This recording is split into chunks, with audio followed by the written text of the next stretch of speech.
But indeed, great to be back in the space. Lots to discuss, lots to pick up on. Obviously, we're going to open the lines later on this morning. I would have missed a whole week of the news cycle, but I was able to keep in touch, stay in tune with what's happening via our CNC3 Instagram page. And I want to say a sincere thanks before I even step into the studio. Sincere thanks to Bavita and to Ryan for holding down the chair for the last week. It's never easy, to kind of shift your schedule. I've become very accustomed to the early morning now. It's almost like muscle memory. Even on a weekend or when I'm away, I still get up early. But I know for many who have to hold it down, they have to readjust and shift a couple things to make it happen. And I want to say a sincere thanks again to Bavita and to Ryan. Right now, it's my time to get back into the mix of things, get back to the job at hand, get back to the seat. Jason Williams in your company. Great to be back. It's your morning brew for today, Monday, the 17th of August, 2026. Let's get the ball rolling. Where we from? We're from Trinidad and Tobago. Oh,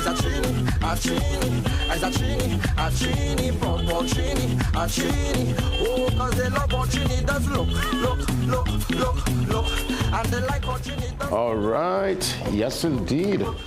Running into your brand new day, today, Monday. Just in time, back in the mix. As much as I enjoy traveling, I enjoy a new adventure, going to the DR for the first time, and I must say it was really tremendous. There's a part of me that I miss home. I want to get back home, get back to the action at hand. As much as we are still a work in progress, perfection is far from our reality at this point in time. There is still a joy in my heart to return to the land of my birth, Trinidad and Tobago. Great to be back, great to be home. And in time to kind of build up and get ready for the independence celebrations. I'm hearing there's a different kind of energy in a different location. We'll treat with that later on. But indeed, we look forward to our 64 years. This is our Independence Month and a chance for us to embrace and come to a deeper understanding as to Trinidad and Tobago, our potential, and what we can do to contribute to this limitless potential. Good morning, Trinidad and Tobago. Let's see what's happening via the Trinidad and Tobago Guardian on this Monday morning, Monday, the 17th of August, 2026. Before I go into the heavy news, let me try to treat with stuff that could warm up the heart. So let's start on that positive footing. And I'm seeing some dancers here, as it says, in full swing. The Trinity Dance Theatre members perform a piece. This is all part of their showcase, and it took place at the UTT campus in Napa, Port of Spain on Saturday. So happy to know the dancers are still very much keeping the cultural wheels turning. All the dancers, the players of instruments, vocalists, all those within the cultural sphere. We thank you for the contribution and for making Trinidad and Tobago a really unique space when it comes to our cultural and entertainment product. It's renowned. I'm happy to report I'm in DR and I'm in the middle of, the evening celebration. They have this massive kind of gathering for all the guests in the hotel. Massive property. This is the Hard Rock Hotel there in Punta Cana. Massive property. And while they're playing all the merengue and the salsa, they drop some soca, yes? Some soca drop inside there and everybody doing the soca. Well, following all the instructions, follow the leader and a couple other songs. So I'm saying, wow, here it is, a Spanish-speaking country that doesn't really have a carnival culture, but they could embrace what we do in the most random of days in the random spaces. So I'm always happy to see that and to feel that kind of joy and see what it does to people overseas. Let's move now to what we would have seen via the news this morning, and it's to deal with this police-involved shooting. Cops killed 2. Police claim they were fired upon during a raid on a house. Relatives dispute the account, and, well, they're calling for a probe. I'm sure the PCA would get involved. They normally do. And it's just, it's a most unfortunate circumstance. This particular story develops on page 6. You could read about it inside today's Guardian. Another heartbreaking one this morning. We are treating with the young man. This young man came into the public public contemplation with his fight against cancer. And of course, this fight took him there to India for the treatment, and unfortunately, 20-year-old Dinesh passed away while doing the procedure out there in India. His family is devastated. Former Shiva Boys student, young man who was never, well, I guess the star will never get a chance to truly shine. Gone too soon, and we extend condolences there to the family. The story on page 8 says, 5 months after leaving Trinidad and Tobago for India in hope of beating cancer, 20-year-old Dinesh Gadraj has died after undergoing a bone marrow transplant, leaving his family devastated and his mother struggling to come to terms with his death. Remember, he would have traveled to India for specialized treatment, and well, fortunately, it didn't really work out in terms of the treatment. And I guess, you know, in these scenarios, God knows best. He tried to make sense of it, hoping the family could gather around the mom and all the other close friends and be that pillar of support, not only for just the weeks ahead and the months ahead, but I'm sure the years ahead. Again, rest in peace to young Dinesh. Let's head to the back page and see what's happening, because, you know, it's lots of CPL action. And yes, the Kingsmen, who would have been losing, for some reason were able to pull it together and beat TKR, who had all the stars, the Puran and the Pollard, and everybody was back, the big team. But the Kingsmen were able to take it home, and of course I have some more results from yesterday. St. Lucia would have won by 3 wickets. A lot of rain interrupted that play last evening, and of course, well, I know that Barbados would have also won against St. Lucia by 9 runs. So all that action would have transpired over the weekend. And as we look at the actual picture, Pacers cruise to victory. This is all action coming down from the North Zone Basketball League. It's happening at the Woodbrook Youth Facility there in Port of Spain. Pacers won this one 88-54. That's a proper beating there. So well done to the Pacers. Also, did I not mention in the cricket via the test I'm seeing here, and this is via our sports package, Bangladesh, it's on page 39.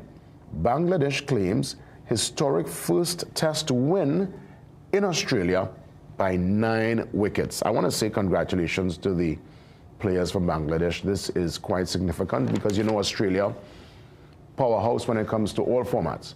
Test, white ball, the one day, and of course the T20. So for Bangladesh to go to Australia and to beat them by 9 wickets, a very convincing win. Good win there for them. Congrats.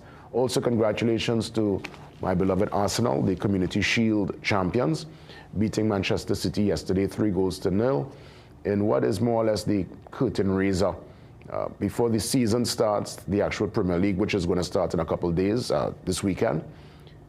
There's the Community Shield, where the FA Cup champions play the champions of the league. And it was a good game. I must say, you know, Arsenal looking very sharp, like they did not skip a beat since the end of the last season. And well, you know, at the end of the day, all you could do is support your team. I wish them the best going forward. It's going to be a season of twists and turns. There's never a foregone conclusion when it comes to the English Premier League, but most of the leagues are starting back. EPL this weekend, La Liga, going to start back, of course, Bundesliga, Ligue 1, all the action when it comes to top Premier European football, and then the Champions League also around the corner. So we look forward.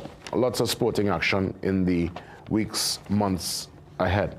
And yes, Community Shield champions, well done to the Arsenal. Let's head to the brief on this Monday morning. And I'm seeing here V.S. Naipaul's legacy celebrated at annual memorial today. So we celebrate a luminary in terms of the literature, a man whose name still echoes in the corridors. People say, yes, that's a son of the soil. So you can, of course, read all about it. And I'm seeing here where, you know, I always try to put forward the commentary as it pertains to Trinidad and Tobago and what it means to the readers to the average Trinbagonian, and someone by the name here of Amani, she says, I'm from London, but Trini by descent. She says, so she says, and I don't think people recognize the paradise that we have here. Community and love for each other.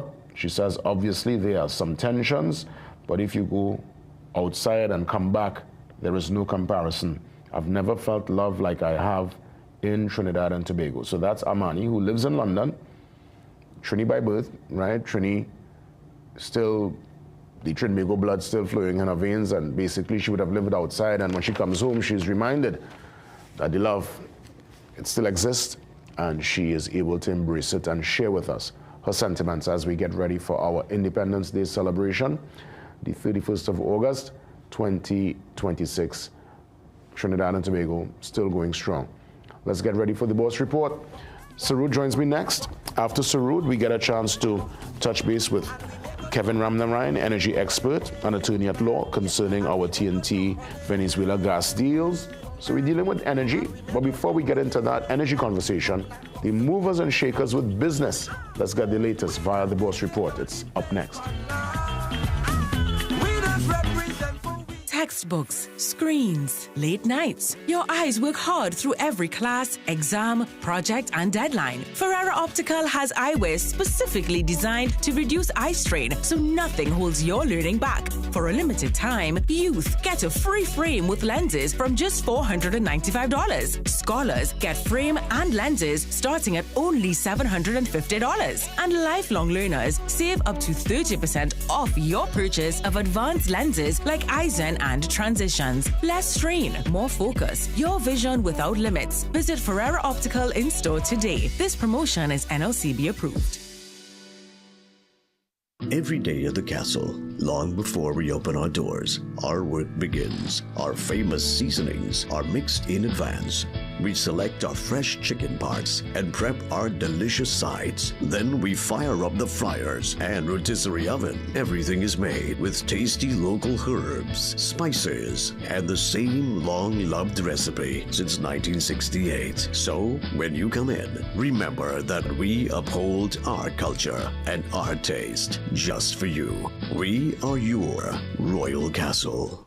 Discover your favorite treat with Casey Candy Gummies. Sweet or sour, dive into a wave of fun shapes and flavors. Our halal gummies are made with fruit juices, and every bite is packed with fun, chewiness, and pure deliciousness. Perfect for an everyday snack, birthday parties, or lunch boxes. Make your snack time irresistible. And enjoy your day with Casey Gummies. Period nights don't have to look like this. Move less, wake up to change. So change for a real night's sleep with Always Overnight. Its 3 times protection system absorbs, locks the fluid, and keeps it away from your skin. For protected nights without leaks. Always. You can tell from the crowd who's up next. It's Trinray's star player, whose world-class stats put him in a league of his own. Trinray's risen to become a true force to be reckoned with. With an unbeaten Carry A rating, they boast a strong solvency and A-class service. Ladies and gentlemen, you're witnessing Trinray's financial and technical strength at its best. Trinray, premier insurance coverage for less. Do you think all dishwashing soaps are the same? With some do require more effort, and they don't wash as much. Try Dawn and discover its grease cleaning power. Dawn removes stubborn grease easier and faster than others. Additionally, it foam lasts 50% more. With Dawn, you use less product to clean more dishes and save with every wash. Dawn, triple grease cleaning power.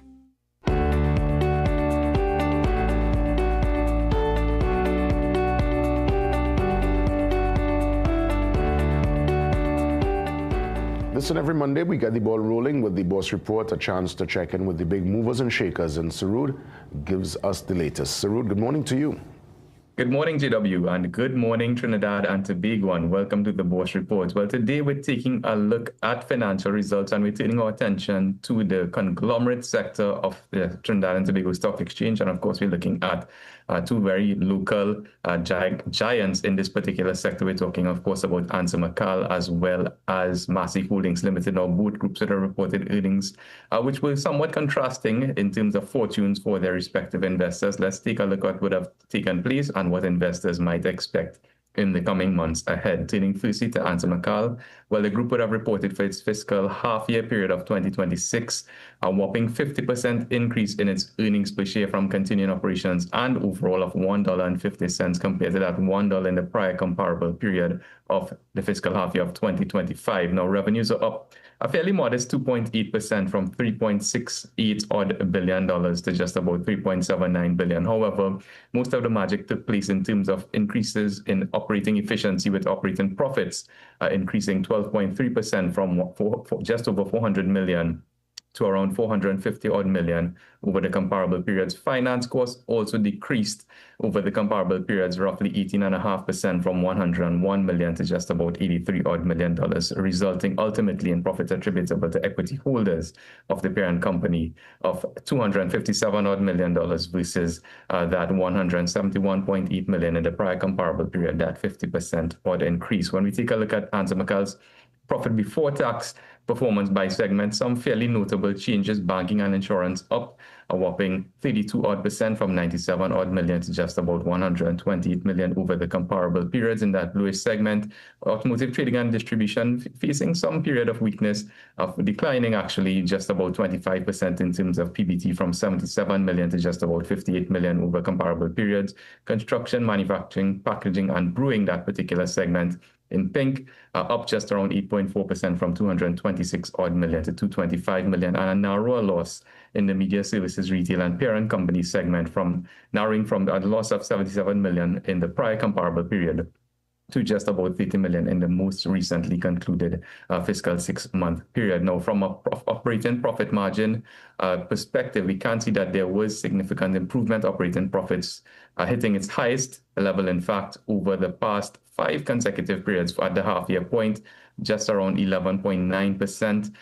Profit before tax margin also improving fairly significantly and resuming or returning to its high levels of 10.6% over the all-time highs over the last comparable 5 particular periods, or 5 comparable periods, at again that 10.6% level. What that means is the group is finding it easier, managing to operate more efficiently and more profitability per every revenue dollar earned.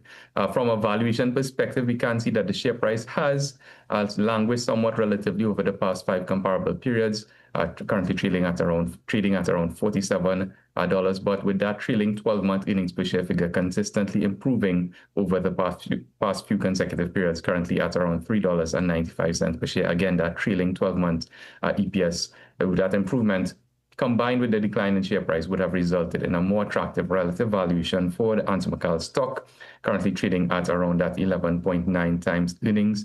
Again, at that $47 price and that 11.9 times earnings, excuse me, Anser McAl is trading broadly in line with the conglomerate sector average of 11.5 times, with a dividend yield again of 0% compared to the sector average of 4%. Of course, the temporary suspension of dividends for a 3-year period, part of the group's strategy as it moves to increase its acquisition and geographical diversification initiatives, leading to those ultimately strong operating earnings that we are beginning to witness, as well as that modest revenue growth. And with those factors in mind, BOSS is going to maintain its market weight rating for the time being, with a positive outlook, however, for Anser McAl. Turning very quickly to Massey, for its fiscal 9-month period of 2026, the group would have reported an earnings per share figure of 16.3 cents per share rather, which was a 35% decrease in that earnings per share figure over the comparable period of 25.3 cents in the prior comparable period. EPS from continuing operations also declined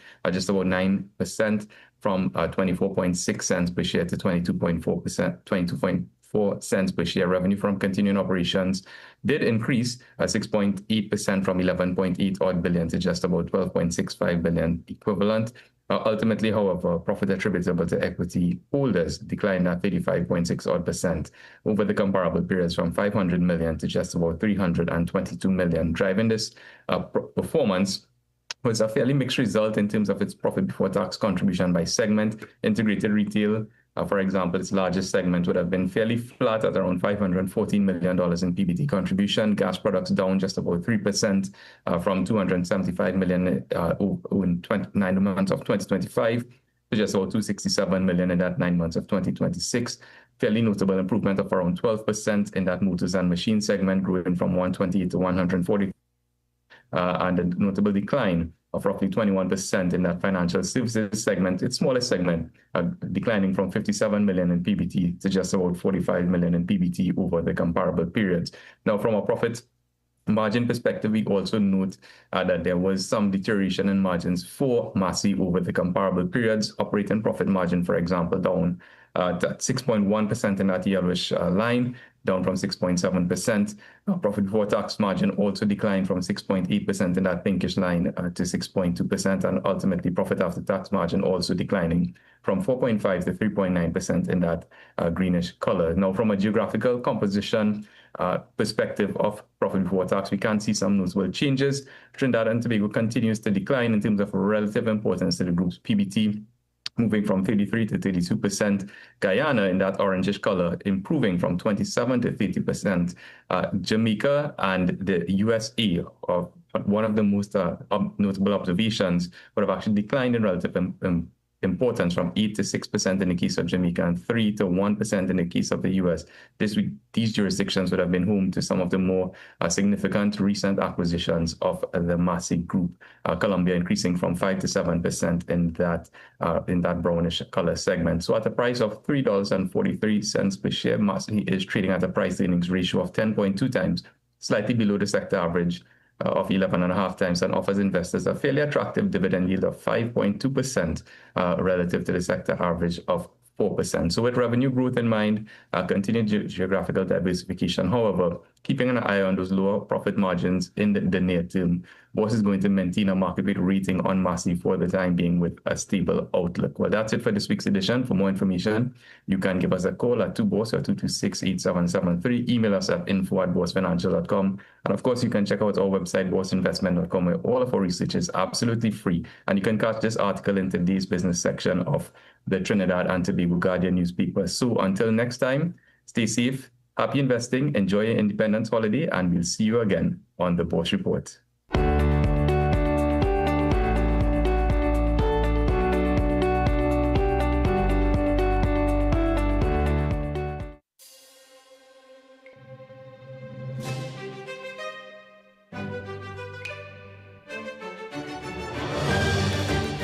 We finally said yes to onion rings. Now it's your turn to say yes to the new KFC onion ring chicken sandwich for $34.95, or get a regular side of rings for just $15.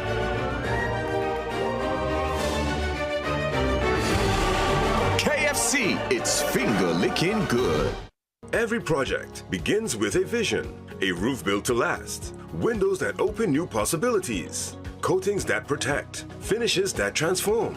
At RSL Group, we supply and install trusted building solutions for residential, commercial, and industrial projects. Proudly serving Trinidad and Tobago and Guyana while exporting throughout the Caribbean, one project at a time. RSL Group, experience you know, quality you can trust. Summer Stage Festival, Saturday, 22nd August. Queen's Park, Savannah. TJ. Alongside the Vendetta Boss. Alkaline. And the Bajan Sensation. Master T. Alongside Chassis, Tempa, Young Bretta, Gelano. Physical tickets available now at Cache stores nationwide. Extra Foods nationwide. Ultimate Car Care St. Augustine. Fits by Brits, 519 Restaurant. Big Life Apparel. Alpha Vapex locations and online at islandetickets.com. Welcome to Holiday Inn Express and Suites. Do enjoy, Stacey. You want some coffee? Can I have the bill? Perfect then. That's exactly what we need. Hey, the pool is this way. Whatever you're here for, we're here for you. Stay smart at the Holiday Inn Express and Suites.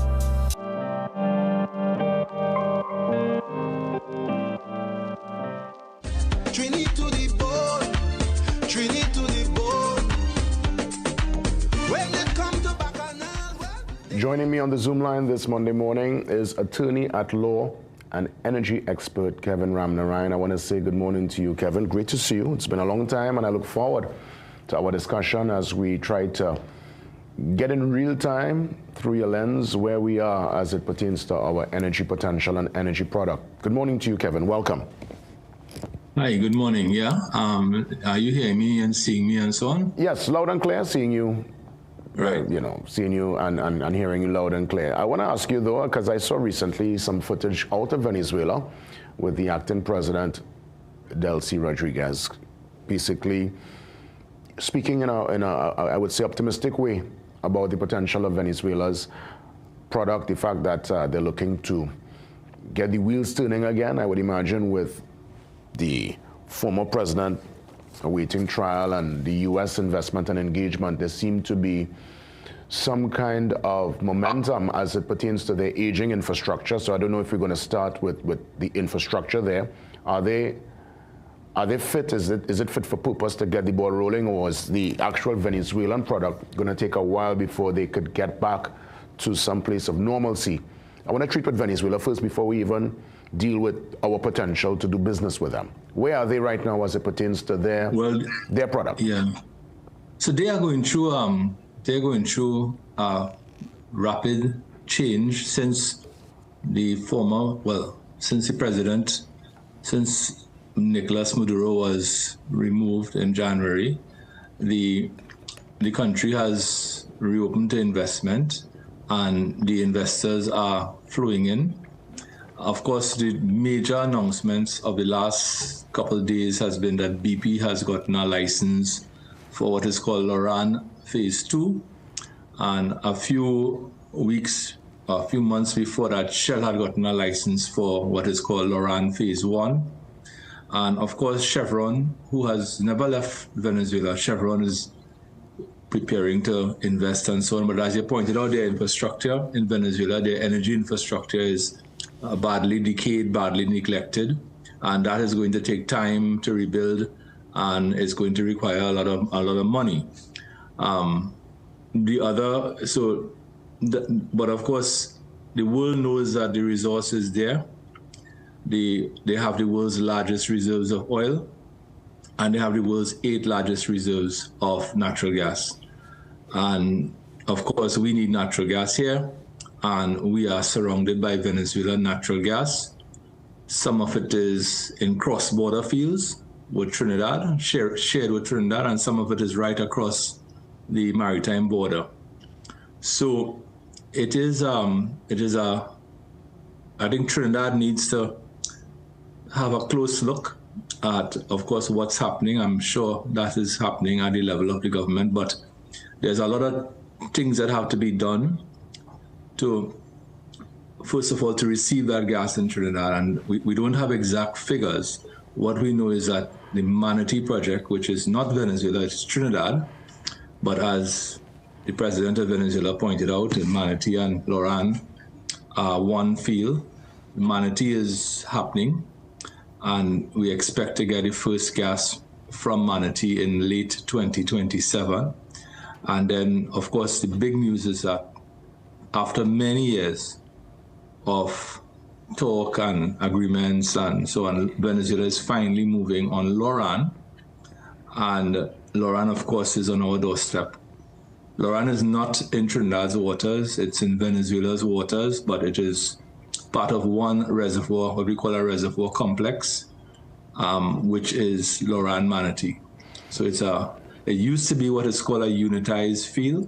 It was unitized in 2010, but it was deunitized in 2019 to allow for Trinidad and Shell to develop the Manatee side of Loran Manatee. So it's and then of course there's the Coquina Mannequin which is another cross-border field, which is yes, and let me ask potentially which will be developed by BP. Right, and I'm seeing that BP would have agreed to sell about 20% of its stake on the Trinidad side. Could you explain to us in layman terms what does that mean? Is that benefiting us in any way?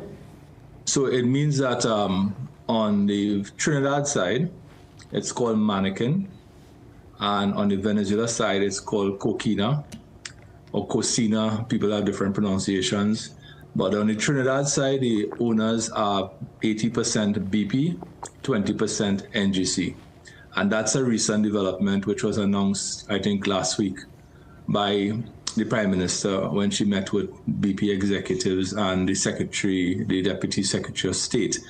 And on the Venezuela side, there's a license in place because it's Venezuela. So we have to, BP and Shell on that, BP and NGC on that side have a license with Venezuela in the same 80-20 split. So on both sides. So let me ask Kevin, that 80-20 split, I guess BP is getting that 80% because why? They are doing the heavy lifting?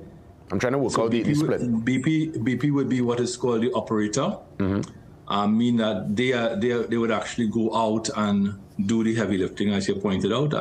They would drill and put up the infrastructure, connect to their infrastructure in Trinidad and so on. NGC would be a non-operating partner, but NGC would benefit from 20% of the production, 20% of revenues and profits and so on. So it's important that the NGC is there in Coquina Mannequin because NGC, of course, represents Trinidad and Tobago. So that is positive.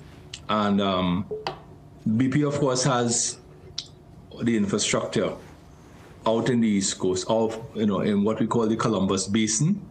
And Shell has the infrastructure also in what we call the East Coast Marine Area.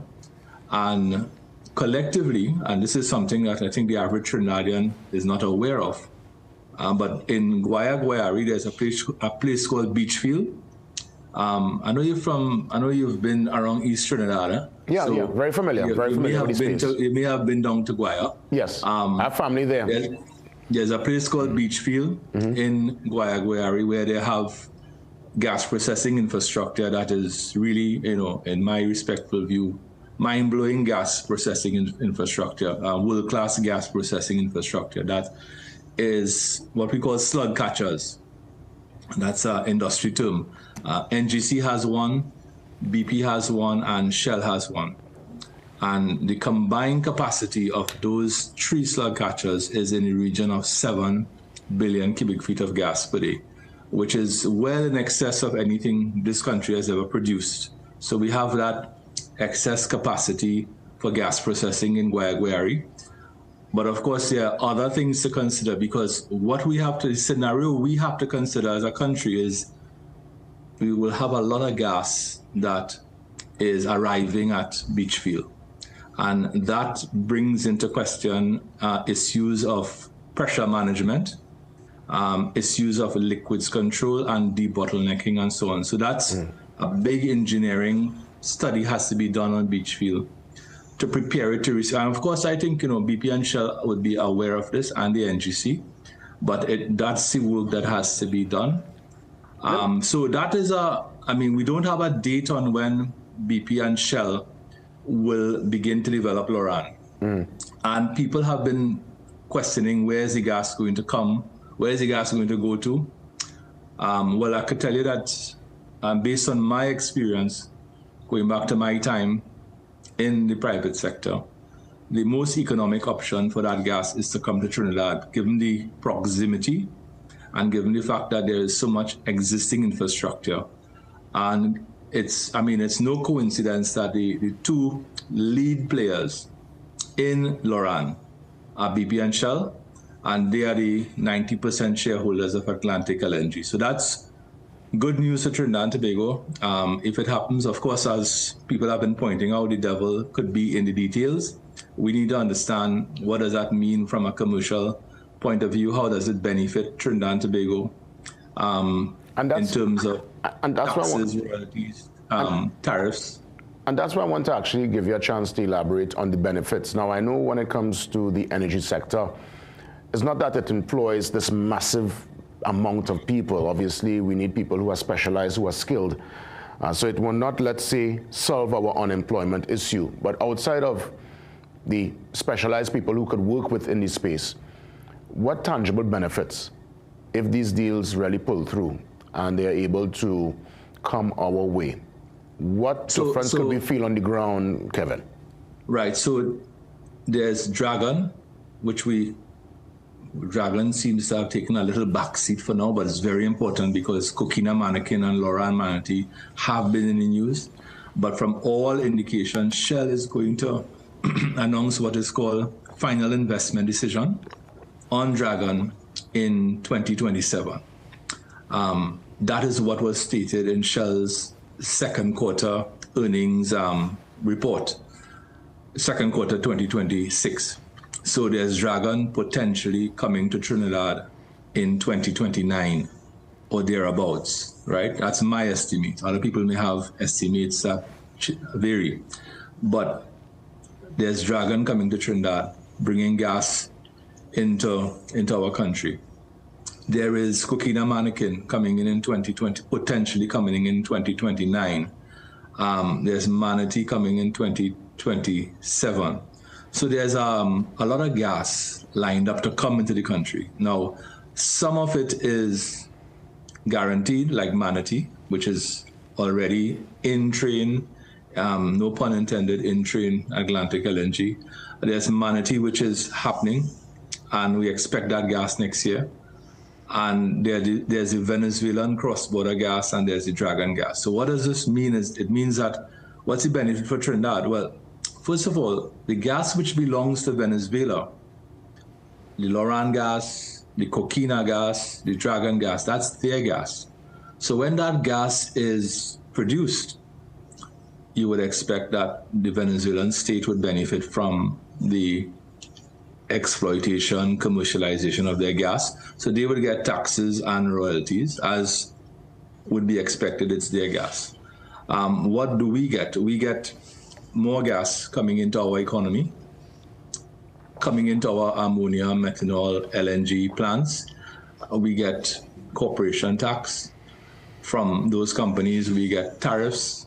And I don't know what else the government might be thinking about in terms of other fees and so on to be applied. But the major benefit would be that we get our LNG plants in Point Fortin back up to full capacity. We get our ammonia and methanol and steel. Of course, we have a steel project that's, was only last week. We saw the cutting of the ribbon. The pushing open of the gate and so on. So there's that benefit of that. And of course, as you know, we've had a protracted period of a gas shortage in Trinidad, which became acute after 2020. So we are currently producing around 2.5 billion cubic feet of natural gas per day as of 2026. Our peak production in 2010 was 4.3 billion cubic feet of gas per day. So we've had a significant decline in gas production, and that, of course, has brought with it less revenue. And of course, what we need, is US dollars, and the country needs revenue. You're seeing some of the noises coming from the unions and so on. People want higher wages. People are clamoring for more money. And this is certainly one way to do that, right? To increase the flow of gas coming into our country. So it is with regard to Loran, it is still early to predict exactly when that gas will be developed and when it would flow. But given the two players who are leading Loran, BP and Shell, and of course given their presence in this country, because they both account for 70% of our own gas production. They are 90% shareholders of Atlantic LNG. They are the big players in the Columbus Basin. So it is, to me, something I think will happen with some speed. Let me ask you this, Mr. Ramnarayan, because you mentioned two players, and the two major players, obviously, we're talking about our Prime Minister, Mrs. Kamala Persaud-Bissessar, and Acting President Delcy Rodriguez in Venezuela. Do you think we have come to a point where the temperature, the thermostat, the political, geopolitical thermostat is cooling down? I know things were a bit icy at a point in time, to the point where our Prime Minister was persona non grata.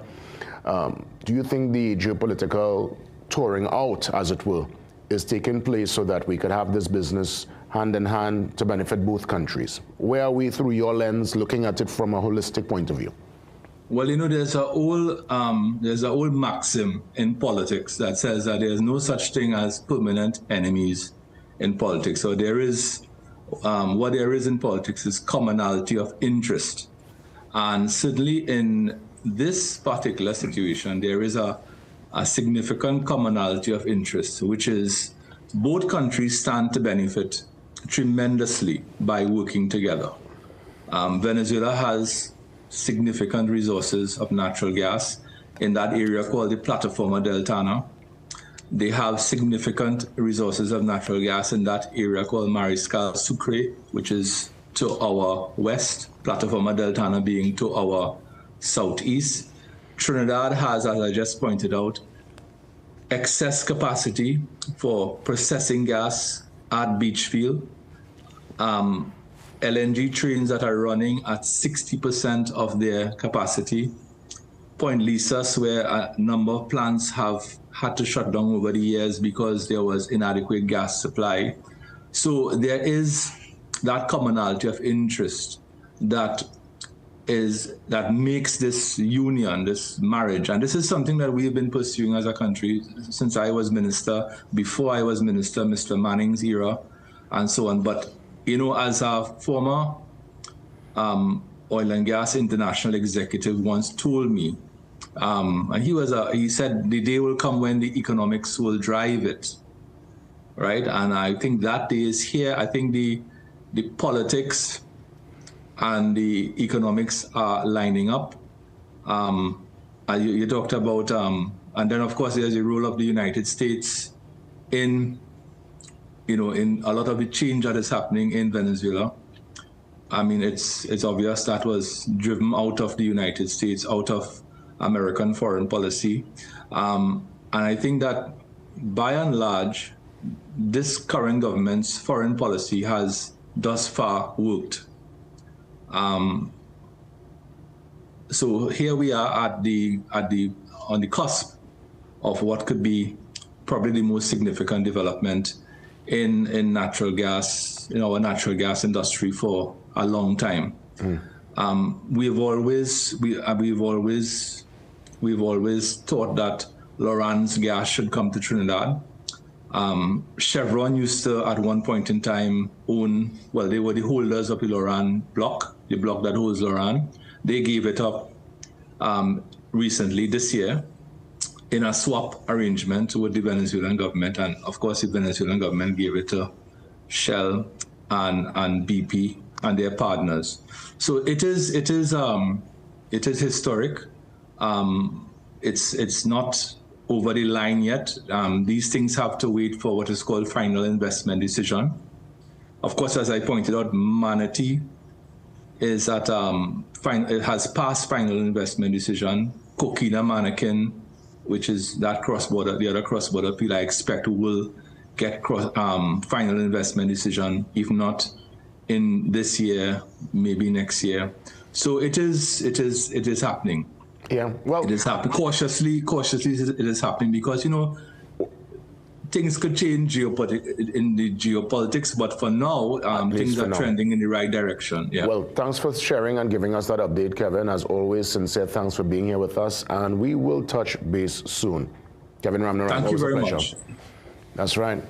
Energy expert there and attorney at law, Kevin Ramnaran, touching base and giving us in real time his outlook on the energy potential and the energy product. Let's take the pause. We come back and get into some housekeeping, and we bring the weather update to you before the 7 a.m. news brief. See you soon.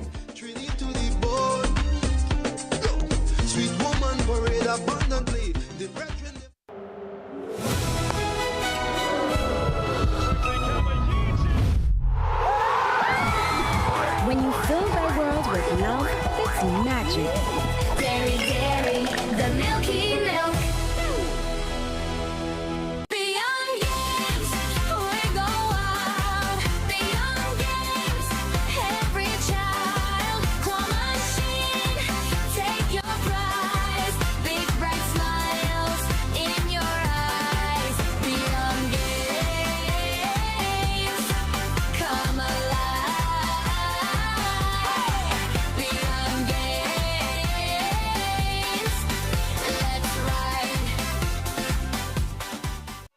Magical Expressions Limited is the largest local importer and distributor of fresh cut stems, offering the widest range of beautiful flowers at the most affordable prices. Call us today at 701-6488 or visit our website to order. Recession have you down? Don't lose hope. Head on down to Tire Clinic for the recession deals. That should big savings with our road hazard warranty on Dunlop 2021 Falcon tires. Available at Tire Clinic, Couva, Chaguanas, and Pleasance Park. Tire Clinic, a tire for every need. Call 636-8973 or 636-2958.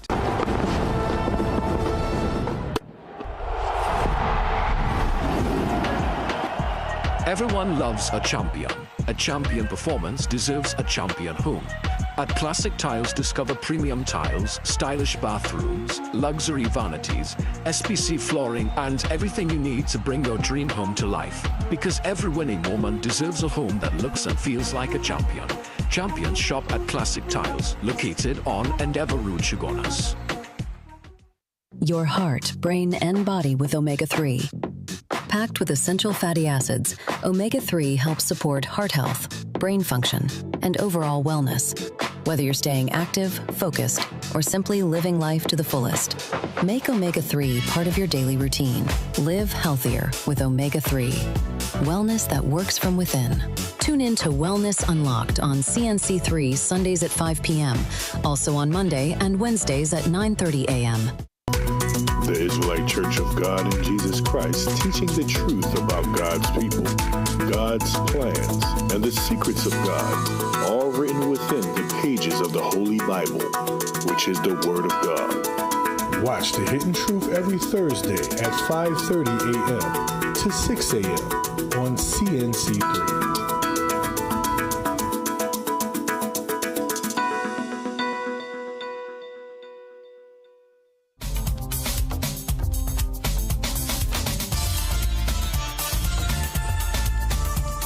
Welcome back. Let's remind you ways and means to contact the team. One major source, and that's the email address. Take a note, tmb@cnc3.co.tt. Our email address, Nakisha or Amisha. I find there's if your name ends with a A, the names kind of have a little ring to it. Nakisha and Amisha, you know the name ends with a A. So yes, come correct with your email. Come correct. All right, put yourself in a gear, and by all means, we'll see you soon. Let's move to the social media handles. That's where, while I was out in the DR, I was tapping in every day just to see what's happening. Sometimes you plug out, but I like to always make sure I stay at least on top of the headlines.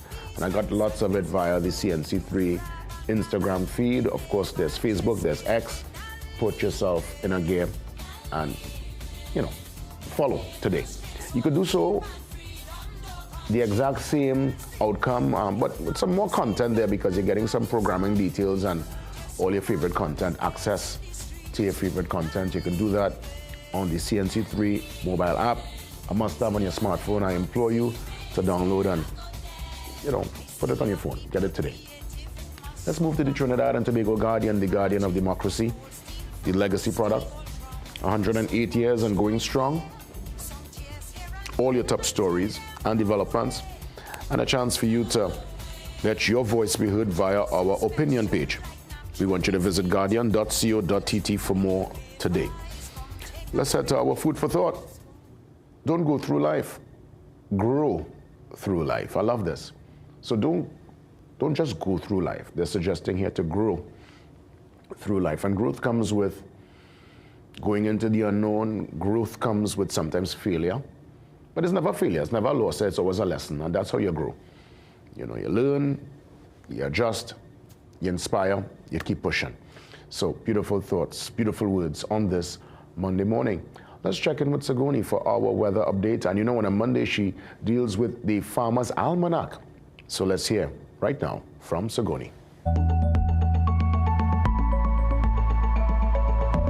Good morning, farmers. I'm Sigoni Mohammed, and here's your Farmer's Almanac for the week ahead. Now, we begin this week with a fairly settled mix of sunshine and passing showers due to Saharan dust and tropical moisture rolling in before cloudiness and rainfall increases toward the latter half of the week. So come Monday, what we see is that it's a good day to plant flowers and above ground crops, as we expect a few passing morning showers. And this will be followed by partly sunny skies. Tuesday, however, brings a mix of sunshine and clouds and the possibility of afternoon showers. Use the time to plant your seed beds along with peas, beans, tomatoes, peppers, and other above ground crops.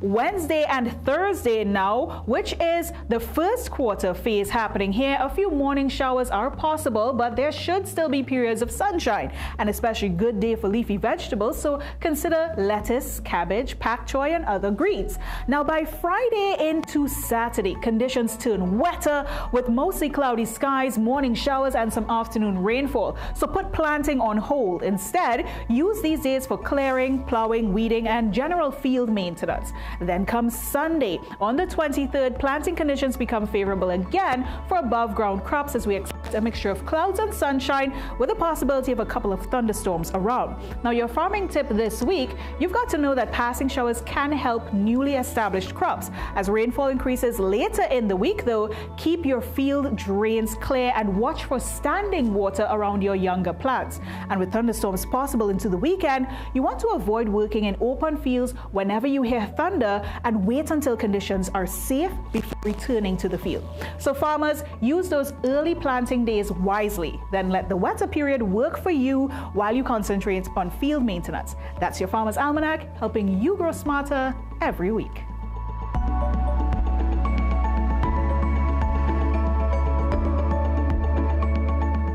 Thank you so much, Sugoni.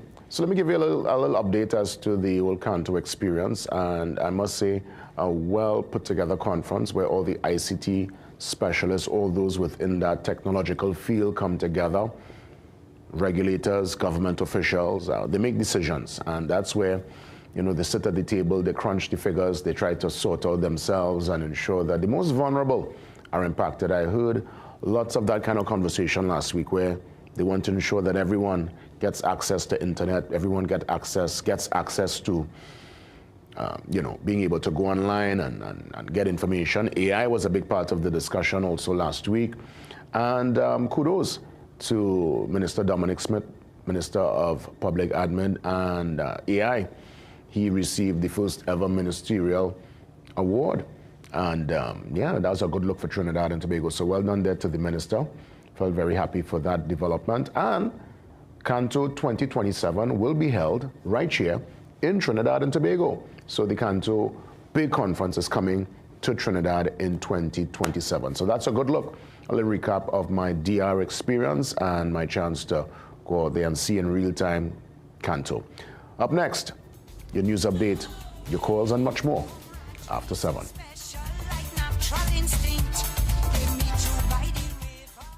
A lot can change in 75 years. Ideas can grow, landscapes can change, culture can flourish. So can a people.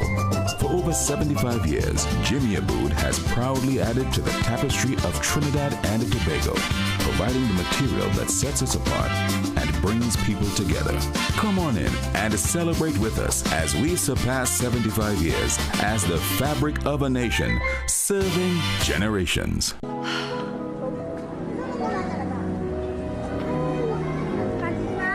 You're heavy. Not your body, your future. Let me help you carry it. How? We start investing with First Line together. Love is sweet. Financial planning is sweeter. Start building your financial future together with First Line Securities, helping Trinidad and Tobago invest for over 2 decades. Invest with us. Go to firstlinesecurities.com to begin investing today. Summer Stage Festival, Saturday, 22nd August. Queen's Park, Savannah. TJ. Alongside the Vendetta Boss. Alkaline. Madness. And the Bajan Sensation. Master T. Alongside Chassis, Tempa, Young Breda, Gelano. Physical tickets available now at Cache Stores nationwide. Extra Foods nationwide. Ultimate Car Care St. Augustine. Fits by Brits. 519 Restaurant. Big Life Apparel. Alpha Vapex locations and online at islandetickets.com. Party in Sport is back. Catch every TKR match live and exclusively on CNC3, August 7th through September 20th. You don't want to miss the action. The Republic Bank CPL 2026, only on CNC3. Passion, energy, and cricket live here. Brought to you by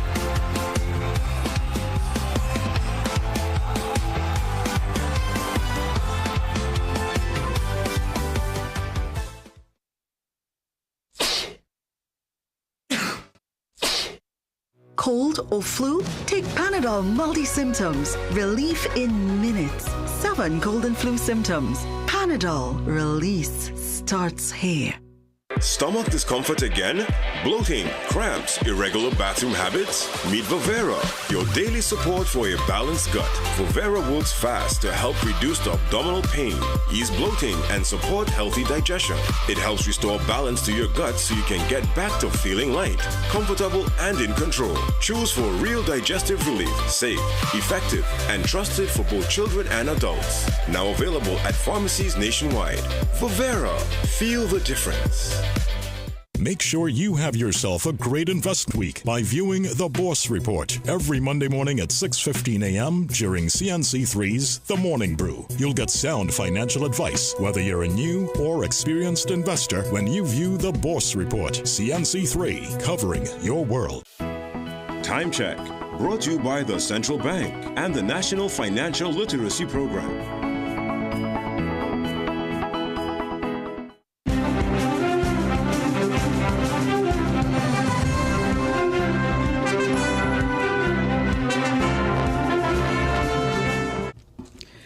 Good morning, I'm Sweeney Gray with headline news on CNC3 and the TBC Radio Network. In just over 13 months, 67 people appointed to state boards and public offices have either resigned, been fired, had their appointments revoked, retired early, or been placed on administrative leave. The departures have affected senior management, including CEOs and chairmen at some of the country's biggest state-owned companies, including NGC, First Citizens Bank, and WASA. Caribbean Airlines has recorded the highest number of departures, with 11 people leaving the national airline. 9 members of its leadership team, including former CEO Gavin Madeira, stepped down last year.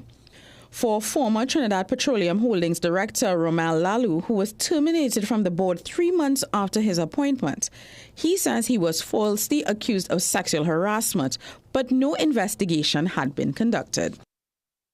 An investigation reported to the minister, who went to cabinet and have me removed from the board instead of investigating the allegation.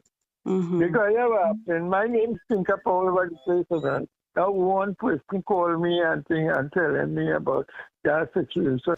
Retired head of the public service Ronald Cooper says people leave state positions for different reasons, but frequent changes in senior management can have wider consequences for the organization. Nutrien's strategic review of its Trinidad nitrogen operations is continuing, with representatives from third-party organizations expected to visit the Point Lisas facility this week. The company says the visits form part of its evaluation of all strategic options, including a potential sale of the facility. Nutrien's Vice President and Managing Director of Trinidad Nitrogen, Edmund Thompson, told employees no decision has been made and the review has no predetermined outcome. He said the site visits do not signal any specific outcome. Nutrien confirmed the visits to Guardian Media but declined to identify the organizations involved or discuss the nature of any talks, citing confidentiality. The Point Lisas facility has remained shut down since October. For now, Nutrien says the review remains ongoing and there's no decision on the future of the operation. Pan Trinbago's president, Beverly Ramsey Moore, has harsh words for the police following their recent confrontation with members of Silver Star Steel Orchestra. She made the comment Sunday at Pan Trinbago's annual church service and blessing of the flags. 5 Silver Star players were arrested following the confrontation at Tribe's band launch on July 4th. That began when officers attempted to stop the band from playing after their scheduled performance time.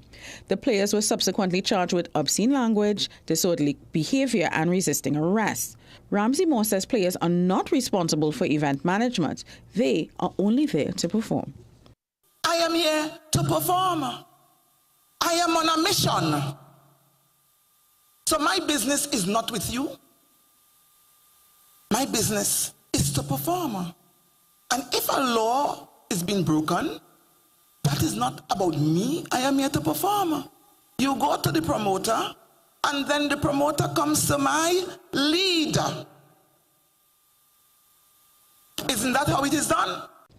Despite her harsh words, Ramsey Moore insisted that Pan Trimbago has respect for the police service and considers the officers to be their friends. You can stay tuned for another news update at the top of the hour and for comprehensive coverage in our midday newscast and major newscast at 7 p.m. on CNC3.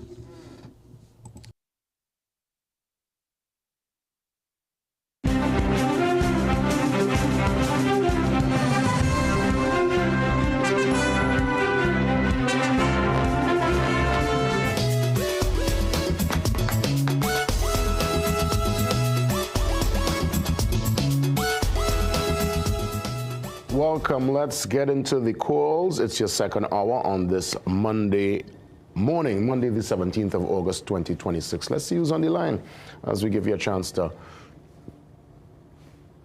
express yourself. Express yourself, that's right. We head to Freeport. Good morning. All right, so let's try again. 624-8721, 627-8658. And as my colleague would have mentioned, I say DR right through. I guess for those who are probably wondering out there, I mean, most of us will know 9 out of 10, but for the one person who might know, that's the Dominican Republic, part of Hispaniola, the country that's next to Haiti, our Caribbean brothers and sisters. You know, I'm actually motivated. I was telling Nakisha, my producer, this morning that I'm going to really do that deep dive into Spanish. I want to at least have some conversational Spanish in my locker. I have a few words, but it's kind of hard when you go a place and you really can't speak the language. And I'm saying to myself, this is something that, because of my location, because of my profession, I need to ensure that that's my motivation there. Any place, Panama, Costa Rica, anywhere I go that they speak Spanish, Espanol, I must be able to at least have a little conversation. So every day now I'm going to be on it. Duolingo, whatever it takes, are there. All right, so who's out there? Good morning. Pleasant good morning, Jason. Hey, Shogunas, welcome. Shogun. Yes, ma'am. Pleasant good morning. Good morning to you. Welcome back. I hope you enjoy your trip and everything like that. Yes. And you got everything done. I did. It was nice. That's good to hear. Jason, I would like to touch on this whole issue relevant to the firearms going missing in the police station. Right? I think it's a sad issue because really and truly, when a handover is done from the 86 to 68 duty, right? Because that's how CPSs work. 86, 68 by 2 days off, right? And when the handover is done at 6 in the evening, when the night shift come on, right? They would have checked everything. So therefore, everything would have gone missing indeed on the night shift, right? I think greater accountability needs to be taken by the SDOIC, which is the second division officer in charge, who would have been the sergeant to the corporal, the head person at the shift at the set point in time. And it really, I mean, it's really sad to see in this day and age, right, that these things happening, right, in police stations. And you know, people are asked to be trusting the police, right? But how could people be trusting the police when the police when these things are going on? I mean, clearly, Jason, I mean, the quality of policing on the whole has dropped, right? You could see it on the road. Police walking, they're making foot patrol, but they're on the phone, right? You see that they're on mobile patrol, but the glass up, the air condition on, and the music going on inside. So they're having a time. They can't understand if somebody calling out and asking and begging for help. Seriously, the quality of the policing has dropped, right? And you see, let me tell you something. They would say all kind of thing about the vetting process, and they would say all kind of stuff about the investigations before somebody comes into recruitment and everything like that. But clearly, you can't stop somebody from being who they are, right? And I think that really and truly that those relevant in authority have to do a better job. I do have all the answers, Jason, and I definitely don't know it all, right? But I just would like to say that I had my 2 cents this morning, and Trinidad is Monday morning. Let me get up and do what we have to do. Yeah. Jason, you have a good day. All the best, Shogunas. Thanks for checking in. I mean, listen, I'm one, I do ever use my seat to really, I mean, I know being an officer is a tough particular role and function. And yes, there is room for improvement. I understand where Shogunas is coming from, but we have to also understand that the police come from the society. So I think any issue we see with the TTPS, it's a greater societal issue. Because trust me, as much as we see many dropping the ball, many hold strain. Because lots of us, if we were in the same position, might have done even worse. So I try to find a common ground and try to understand what they're going through, because the conditions and the burnout these officers are experiencing right now, it is unprecedented. But I hear you loud and clear as always, Shogunas. Let's head now to, I believe it's Mova on the line. Mova, good morning. Good morning, Jason. Morning, Mova. Jason, I have 2 issues to raise. Go ahead. One is my constant plea about noise pollution. And I just want to make this point clear to everyone. In its most basic form, Jason, noise pollution is disrespect for your neighbor, for your neighborhood. Because you have a stereo set that costs $40,000 does not give you the right to play your music so loud that it is disturbing me with my $5,000 stereo. That is not how we're supposed to live in a civilized society. And that is a basic fact that I want to get out into the heads of Trinidadians. You want to hear your music loud, you cannot just want to hear your music loud and disregard the fact that I want peace and quiet in my space. We have to understand that basic issue before we discuss anything else. And it seems that Trinidadians don't want to deal with that, and it seems that even the persons in this country who help shape the minds of the citizens not doing that. I just want to get that out there. Let me ask you, Paula. Let me ask you, before, just want to ask, because I know you're very consistent with your point, and I understand where you're coming from. If it's a one-off, like let's say a birthday celebration, whatever, you have no problem. But if what you're talking about is a constant, is like literally almost every day you're getting loud music, that's what's going on. Jason, I grew up, I am over 70 now.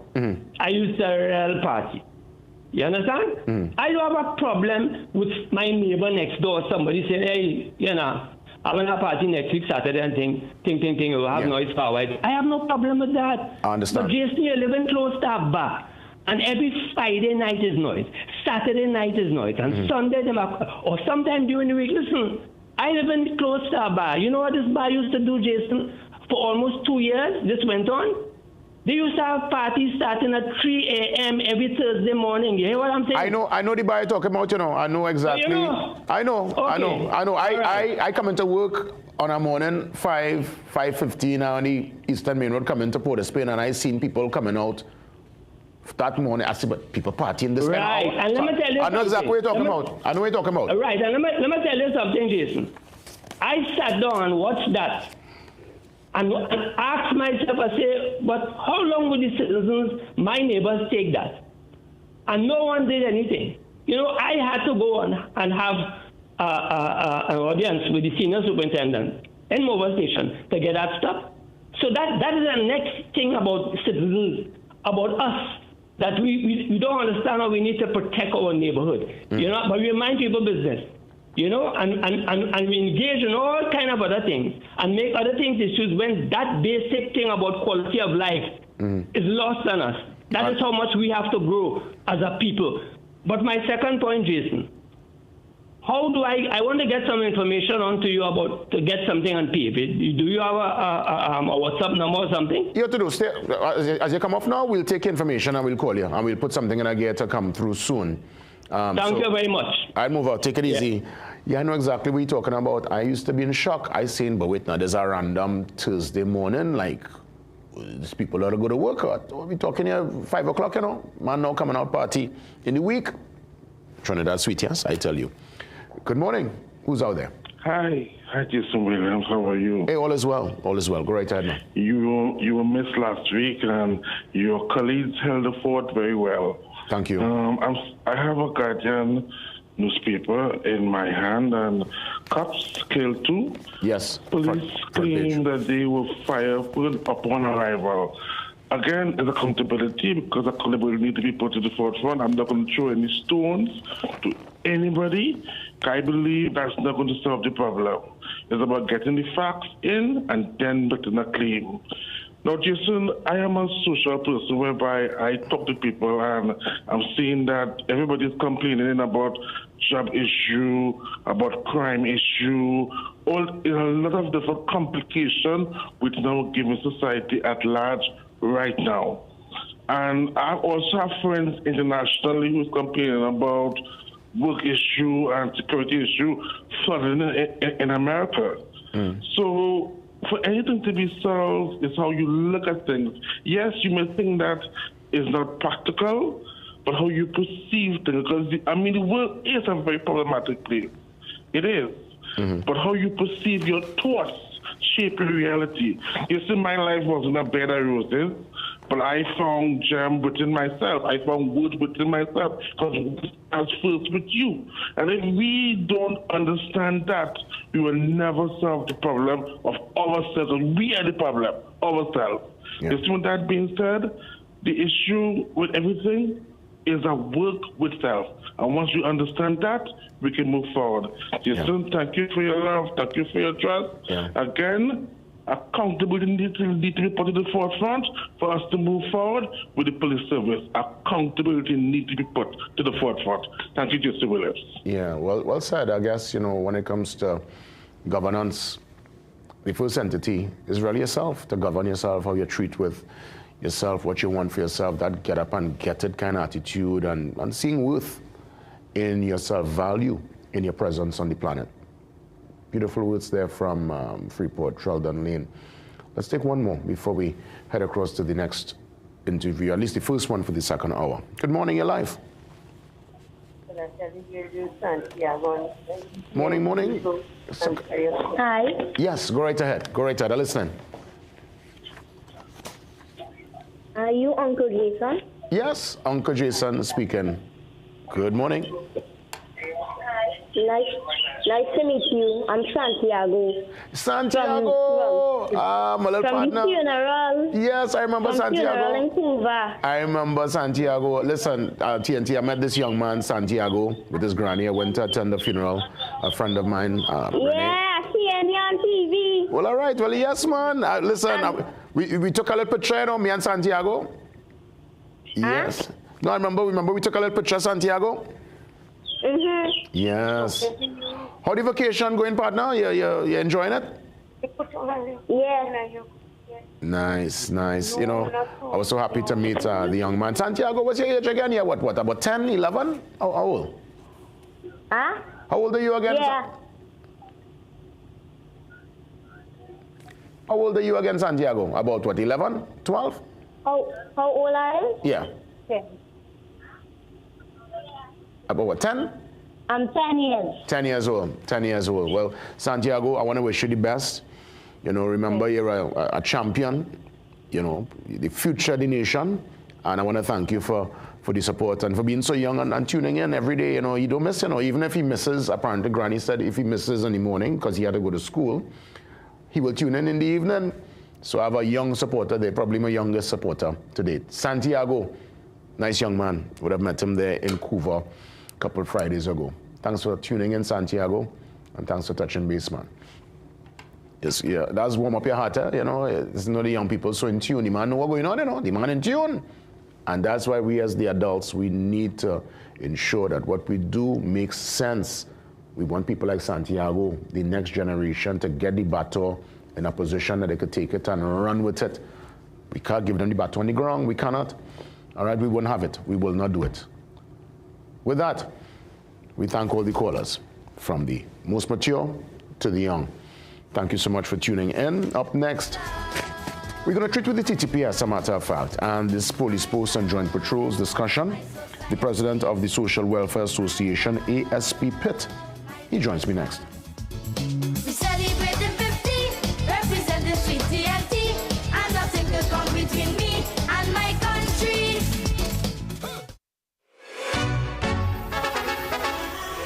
The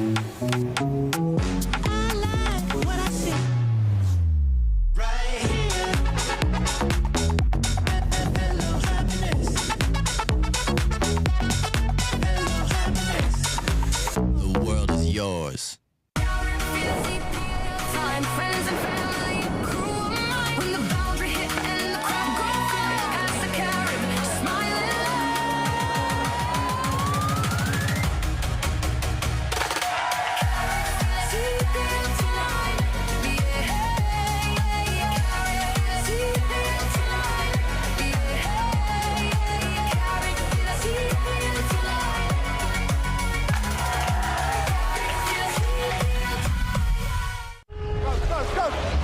The biggest party in sport is back. Catch every TKR March live and exclusively on CNC3, August 7th through September 20th. You don't want to miss the action. The Republic Bank CPL 2026, only on CNC3. Passion, energy, and cricket live here. Brought to you by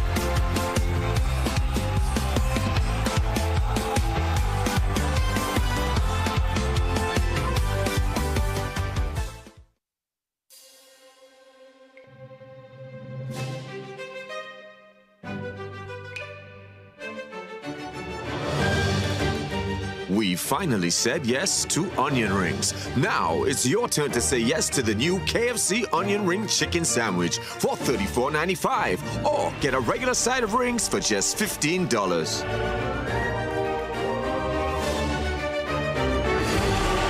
KFC, it's finger-licking good. Every day, your family comes into contact with thousands of germs. That's why families trust Kovacs antibacterial bar soap. Its antibacterial formula helps eliminate 99.9% of germs, providing the protection your family needs. And with a caring glycerine formula, Kovacs helps keep skin feeling clean, fresh and cared for. Choose fresh, cool or active protection to match your family's lifestyle. Kovacs antibacterial soap. Tough on germs, gentle on skin. At Extra Foods, we care for you. That's why we offer you the widest variety at the best prices. Clean, spacious surroundings. Friendly professional service because we care. And remember, we're the home of Plenty for 20 savings, giveaways and samplings. Plus, we're open all day Sunday just for you. And we've got you covered with basement parking for over 200 cars for your convenience. Because our customers are our priority. Let us care for you. Extra Foods, always extra for less.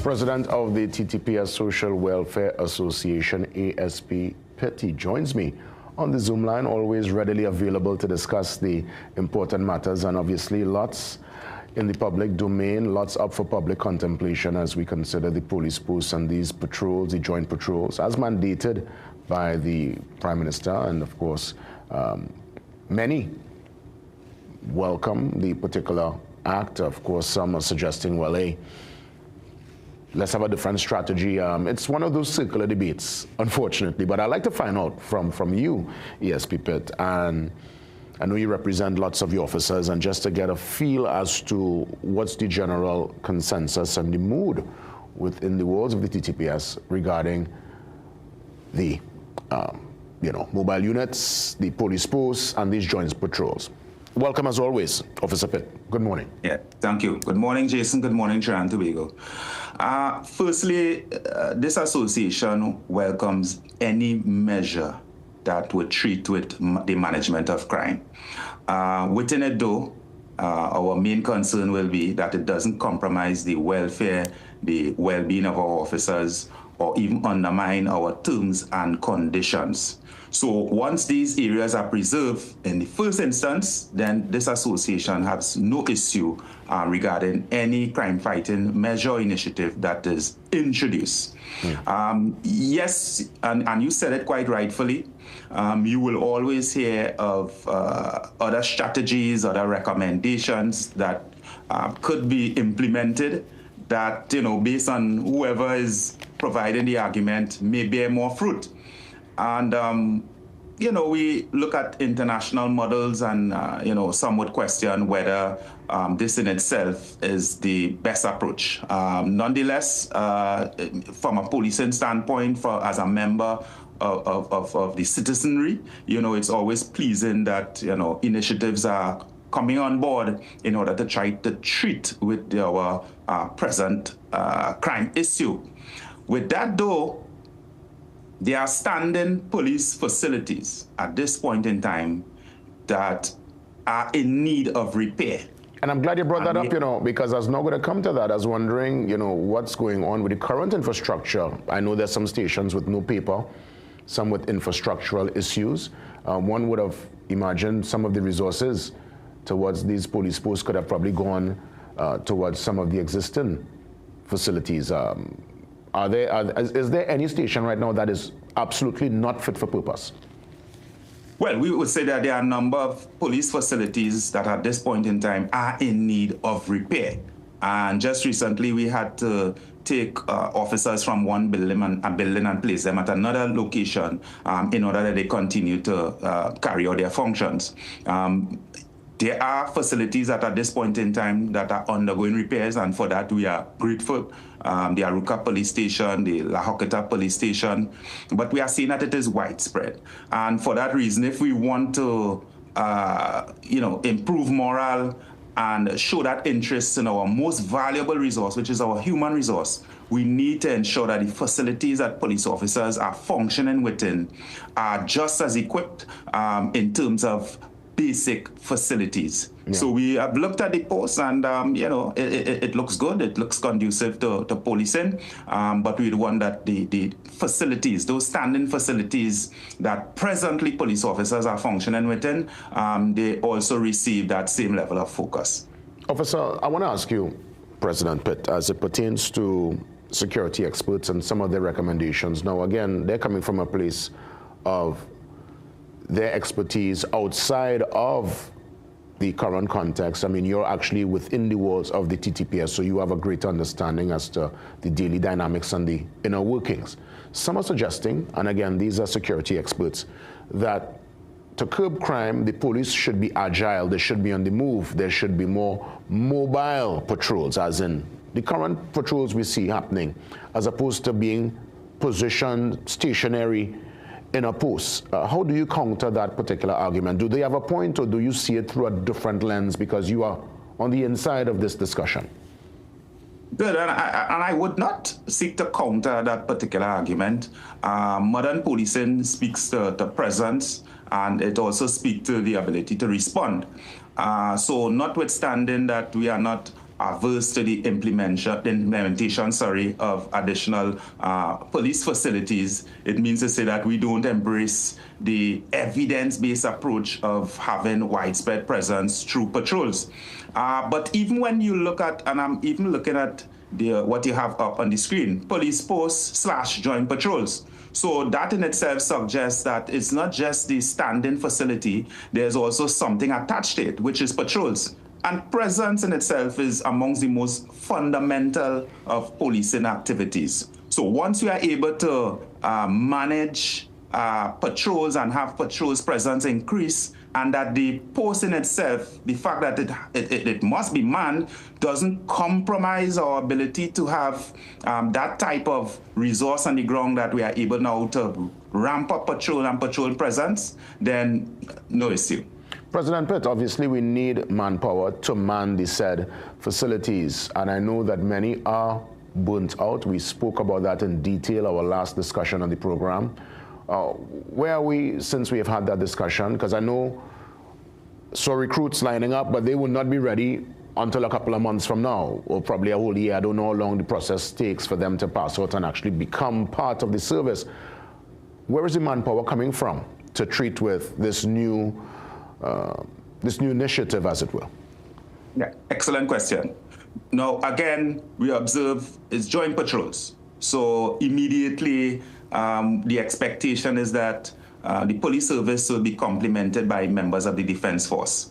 The fundamental question that you raised, though, is how is the police service able to be self-sufficient in that, considering the increased demands for policing and the fact now that we have increased police facilities to man, then obviously there must be an increase in terms of the strength base. And we know that some time ago, there was a sanction or an increase in the sanction strength of the TTPS, and a strong, robust recruitment drive is on the way. Yes, you are correct. How soon we'll be able to get those persons transformed into police officers and be on the beat, that is another issue. So it brings to bear the likelihood or the expectation of the defense force now filling that void in the interim and putting us in that position where we are able to achieve the objective at this point in time, notwithstanding the fact that there are manpower issues. We have been running, as you would know, and this association continued to advocate for officers being able to strike that work-life balance. And yes, at this point in time, persons are benefiting from leave. We have even received the reports of persons being called in and leave is being recommended, albeit, you know, we want it to be managed in a particular way. So yes, things are happening, and it's a fluid situation because yes, officers are going on leave, and yet we need to have officers present in order to treat with the present demands. So it's going to be a case of management, and in policing, a fundamental aspect is definitely that of management. Just like most disciplines, it's management. So it's a wait and see in terms of how we are able now to manage these particular initiatives going forward, considering the challenges that the organization presently faces. Indeed. Thanks for that response, President Pitt. I want to ask you, when it comes to the chain of command, officers are joined with soldiers on the beat. Who's really in charge when we head out on that patrol? I'm a soldier, you're an ASP. Who calls the shot when we head out on the ground, gun in hand, to treat with a potential threat or to treat with a situation? What's the chain of command in that scenario? Right, excellent question. The issue is policing. The task at hand is policing. And for that reason, the police officer is the person who's responsible for policing. The laws of Trinidad and Tobago, it caters for the police officer being aided and assisted. And for that reason, the defense force is now providing that type of support. There's no gray area in terms of who is responsible for policing. And, you know, for that reason, we continue to ensure that our officers are fully understanding of that. On that note, it speaks to now having the requisite amount of supervisors and managers in order to make any initiative a success, and in order to ensure that the type or the delivery of service to members of the public is one that is of the highest standard. At this point in time, our organization is facing what we may describe as a crisis regarding the ability to promote officers. And we have a number of matters that are presently before the courts of Trinidad and Tobago regarding promotion. Now, we know that in our society, justice is often delayed, but there are critical areas that we must look at, especially when it impacts the public. And as a judiciary, it should be meted out for immediate attention. This lack of promotion doesn't just impact the service. So a person just feels it's about the individual officers and their individual ambitions. No, it's about an organization being able to manage itself in order that the delivery of service to members of Trinidad and Tobago, the citizenry of Trinidad and Tobago, is appropriate. So once we look at it from that lens, we'll understand the crisis that the service is in at this point in time due to the lack of promotion. And I am in no way saying that the judiciary is responsible for where we are at.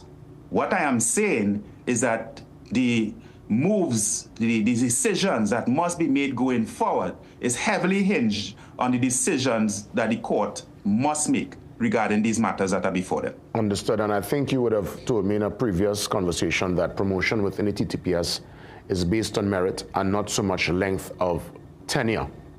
It is based on merit. Yes. keep us posted. As always, President, I want to thank you for coming on, treating with this matter in real time. It's one that's causing lots of debate, but it's important to hear from you. You represent the concerns of your officers. And as always, keep us in the loop. If any new development, feel free to check in and touch base. Appreciate. Be safe, Jason. Be safe, Trinidad and Tobago. Have a good one. That's right. Same to you. That's President of the Trinidad and Tobago Social Welfare Association, ESP Ishmael Pitt. Touching base. Up next, Michael Anisette. Yes, we get into some labor discussions, and this time is to treat with the WASA workers and what's happening at TSTT as they prepare for action. The General Secretary of NATUC, Michael Anisette, Comrade Anisette, joins me next.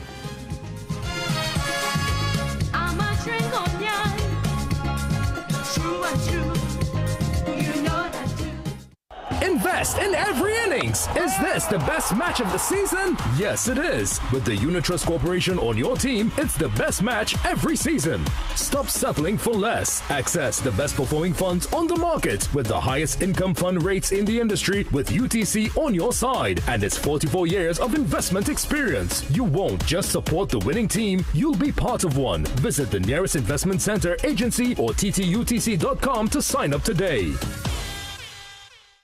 Thinking it's time to upgrade your fridge? Now's a great time to do it at Quartz. Get 15% off fridges $5,999 and over when you shop with Quartz Ready Finance on 24-month and over credit accounts. So whether you need more space, better cooling, or simply a fresh new look for your kitchen, come into Quartz and find the fridge that's right for your home. Upgrade today with a payment plan you'll feel good about. Conditions apply. Quartz, bringing value home. Hi, Sunil here, and for the longest while, I've been looking for a place in Central to call home.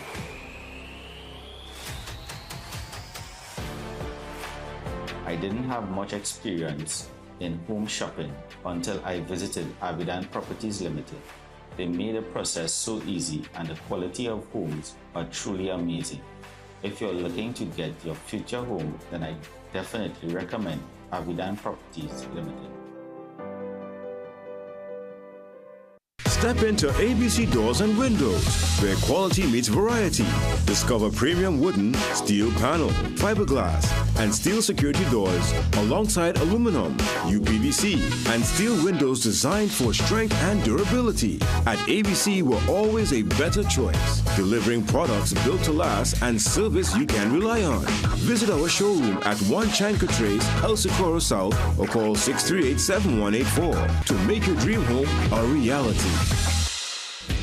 I pledge to serve my country, Tobago and Trinidad. General Secretary of NATUC, Comrade Michael Anisette, joins me on the phone line on this Monday morning to treat with what I could only describe as some alarming and very concerned. I'm concerned with some of the developments, and I want to say to you, comrade, as always, welcome. I look forward to your commentary as we try to make sense of this current climate and this current moment. Welcome to the program. Yeah, my pleasure always. Good morning, blessings from the ancestors to our listening public, and divine blessings to all. Let me ask you, are these isolated labor disputes what we're bearing witness to the beginning of what might be a wider confrontation between workers, unions, state enterprises, and more so the government? Because I'm seeing the PSA president, she went live on a video, Wassa Car Park, 10 o'clock in the night last week. Car Park is filled, some meeting going on, vowing to take serious action. TSTT workers also up in arms with unpaid monies for people who currently working and people who would have left the organization. Are we on the cusp of something that might be brewing that could cause and impact customers across the length and breadth of Trinidad and Tobago? All right, let me put it this way, and let me deal with PSA. From where I sit as the General Secretary of NATO, it is inexplainable. It is unforgivable that after all these years, but we have to look at the collective bargaining period that is under discussions, and we're looking at almost 12 years thereabout, that the director of HR did not see it fit or could not find the time to engage workers, and by extension the union, the recognized majority union, on issues that are so fundamental and on issues that are affecting workers economically, financially, and psychologically. Because there can be no excuse for not finding the time as far as the National Trade Union Center is concerned. What is more important as a HR director to ensure that the employees are treated fairly? Is it you go on your own whims and fancies and determine that I'm not meeting with the union today? Those kinds of behavior, in my humble view, they have no place in modern industrial relation practices. Because you could say what you want to say, the worker is a fundamental and important stakeholder in any company.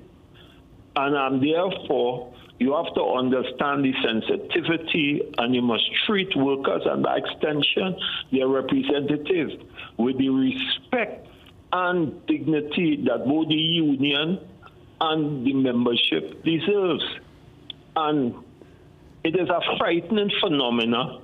It is a frightening development because of a lot of government employees are reporting to NATO this kind of behavior, this kind of insensitivity, this lack of recognition of the importance of our workers, but more importantly, that government employees, both daily and monthly pay, have been working some from 2014, 2013 without salary increases. And that has to be a priority, in my humble view, for any board, any HR director, and the government by extension. Comrade Anisat, what's going on with TSTT with the unpaid workers? We're talking here current and past employees. I recognize lots of grouse, lots of issues in that regard. What's the latest through your investigation? No. You see, from a national trade union perspective, we ought not to be having this conversation. You know. We ought not to be having this conversation. When workers work, they have to be paid. And there should not be any issues. And more so when I leave my employment, I expect to be paid. And why should we be having this conversation on an interview? And it tells you something is not well. All is not well in the state of Denmark.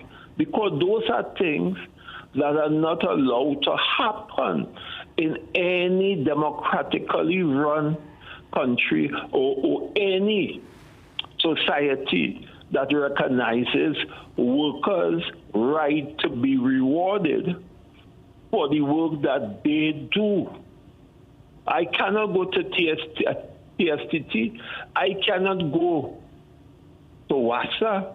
I cannot go to the port or anybody without paying them their dues to get my service. And I'm therefore, when a worker gives service, why should a worker have to be arguing in the public or making a press statement over the failure to pay me what is my right? So what you would say about wages and return for work that I have done. It's a fundamental human right. It is not something that the workers begging for. Right, and we should not reach to this level in Trinidad and Tobago. And you're actually putting on question. This is leading to a dissatisfaction among government employees. Well, I'll tell you this. That is not in the best interest of Trinidad and Tobago. Comrade Anisat, in terms of the the tone and tenor coming from the TSTT executive and more so the utility minister. Your take on that? Do you see that in the context of like a threat?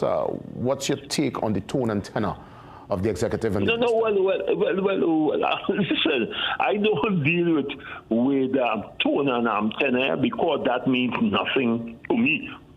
What is important to me as a trade unionist and an elder within the trade union movement and who have been practicing for years, it's not tone, it's not tenure, is to buckle down and deal with the issues because tone and tenure do not resolve any issues. What resolves issues is the willingness of the parties to collectively come together and really drill down on the issues and find meaningful resolutions. That is what industrial relation is all about. But as I say, that we are witnessing a kind of conduct and a behavior with some boards that leaves much to be desired. And it is something that this government must pay attention to. Because some of those board members, when they get that position, they believe they are tin gods and they can do anything and disrespect unions and disrespect workers and by extension the citizens of Trinidad and Tobago, and that has no place in a democratic society. And in that regard, kind of behavior. In that regard, comrade, as we wrap things up, do you stand in solidarity with the CWU and the PSA at this point in time? I stand in solidarity with every worker in Trinidad and Tobago. We, as the National Trade Union Center, will continue to raise our voices high in defense of workers who are placed at any material and substantial disadvantage by the behavior or the conduct of anybody. And we give full support to the workers. Stand in solidarity. You have NATU's solidarity, and we are prepared to lend whatever support that we can to those affected workers. Comrade Anisette, thank you so much. We will touch base soon. We will definitely have a follow-up as we monitor the union relations and what's happening within the workspace with some of our very critical utilities. That discussion, I'm sure, will expand during the course of the week into next week. Up next, CPL action, match highlights, and we just get into what we call the CPL Breakfast Show. Peter Miller, Head of International Communication, joins me next, and we will recap some of the games over the weekend and what's in store for this week. CPL action, next.